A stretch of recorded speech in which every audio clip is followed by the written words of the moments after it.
নিচের কোন নবীর সাথে মুহাম্মদ সাল্লাল্লাহু আলাইহি ওয়াসাল্লামের সাদৃশ্য ছিল? এ ইউসুফ আলাইহিস সালাম, বি দাউদ আলাইহিস সালাম, সি ইব্রাহিম আলাইহিস সালাম, ডি ঈসা আলাইহিস সালাম।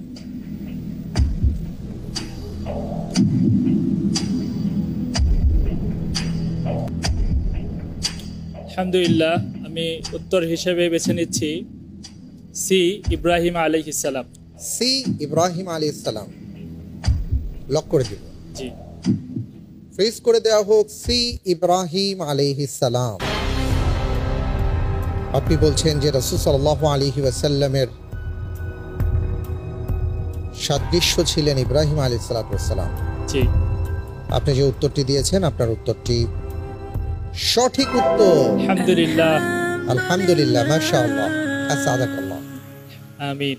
সহিহ বুখারীতে আসছে এই বর্ণনাটি 5913 নম্বর হাদিস, যেখানে রাসূল সাল্লাল্লাহু আলাইহি ওয়াসাল্লাম বলেছেন যে ওনার চেহারার সাথে ওনার গঠনের সাথে ইব্রাহিম আলাইহিস সালামের মিল রয়েছে।